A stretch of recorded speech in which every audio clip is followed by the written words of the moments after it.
Minnesota do for your team? It allowed us to end a 3-game road trip with the win, and hopefully, winning a close game on the road give us a little bit of confidence. We've been in a ton of close games as of late. Haven't always been great at closing those games out with the win. So hopefully, it gives us some confidence and reinforces. That's Denver Nugget basketball. Third quarter was one of our best quarters of the year. Our defense was phenomenal. Generated a ton of offense from that defense, and Jamal was great to see. He got going because of his defense, and you can't allow your offensive struggles to dictate how you play on the other end of the floor. So hopefully there's a carryover. Orlando's a good team, 7-3 in their last 10, playing well. It's going to be a heck of a challenge for us tonight. So hopefully our guys are ready for that. What concerns you most about the Magic tonight? If you look at them as of late, the last 5, their offensive efficiency is really, really high. Last 5 games, they're shooting 39 from 3 and 50 from the field. They have a lot of guys that can shoot the ball very efficiently, effectively. You have a guy in Evan Fournier, end of games, who can get to the cup and win a game. And then I think Vucevic is playing very good basketball for them. He's a guy kind of like Aaron Nicola, who can impact the game inside and out. But they're really good, and their length and athleticism off the bench with guys like Jonathan Isaac and Mo Bamba. Those guys are long, and they're everywhere. So it's going to be a really good challenge for us.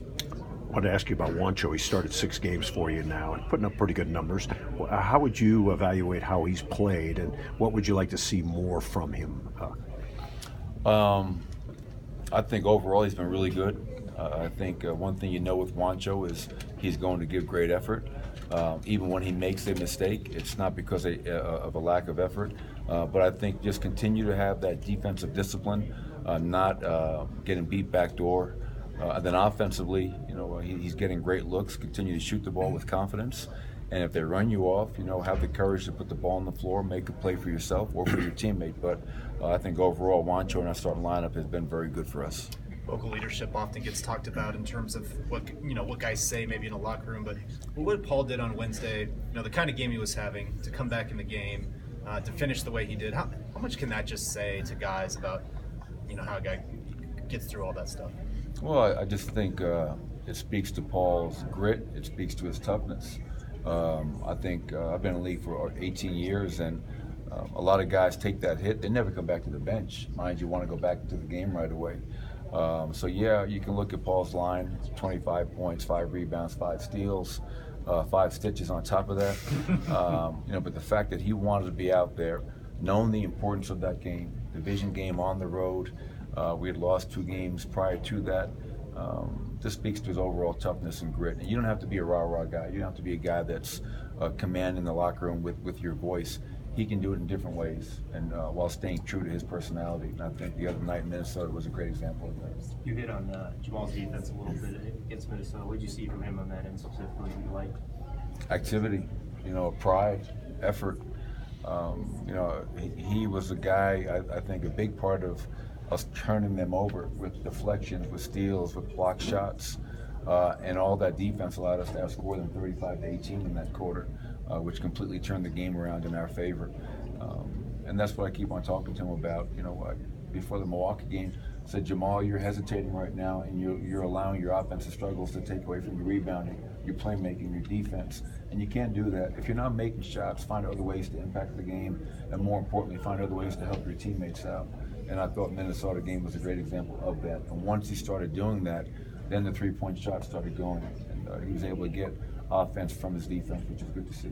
Has there been more of an emphasis to get Gary Harris with the ball in his hands as opposed to just playing off ball offensively? We get the ball in Gary's hands quite a bit, obviously more through dribble handoffs. But obviously I think Gary's put the time over the off seasons in terms of working on his ball handling, working on his pick and roll ability, and I have confidence putting him in those situations. And I think anytime he's able to get downhill to either his left hand or right hand, he's so athletic, and he's got the ability to get to the rim and finish at a high level. Good things usually happen for us. So we like to mix it up, not be so predictable, and I think Gary's doing a good job with that. Coach, your third quarter, your defense, going back to that, first time that I've really seen you go after a trap. Now, Towns was going a little bit, but is that something you worked on? I mean, you created a lot of turnovers. That trap seemed to be really working down low. Is that something you work on, or you just kind of game dictated it and you just went with it? Yeah, I'll be honest, with the schedule being the way it's been for the last 3-4 weeks, we haven't had time to work on anything. It's been a game off for 3-4 weeks now. So something that you can touch on, you can try to make a game plan adjustment during a timeout or a halftime.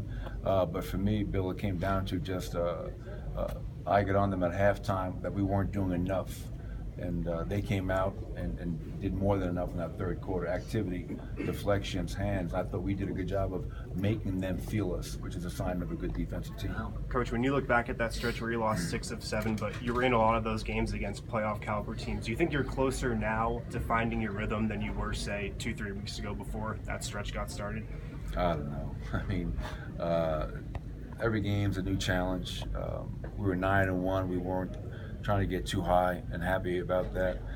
You go 1-6, we're trying not to get too low about that and panic. Just the number one goal for us is always try to find ways to get better every day, Harrison. And while you're losing, you have to find ways to teach and stay positive and stay together.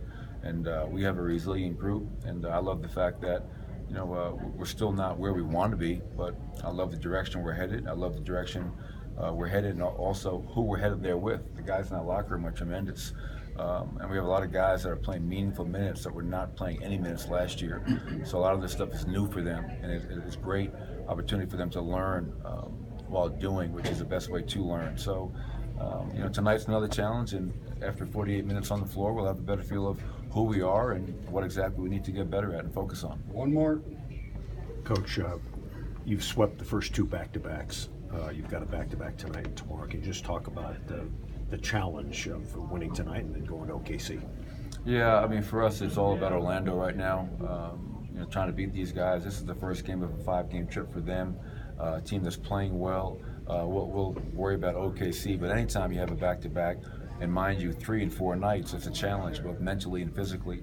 But hopefully after a day off yesterday, the guys will come in here understanding the importance of protecting our home court.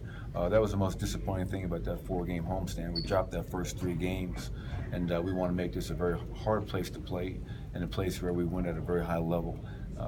And then obviously another division opponent on the road tomorrow night. So we'll worry about OKC when we get there. Thanks, Coach. Thanks, everybody. Best of luck.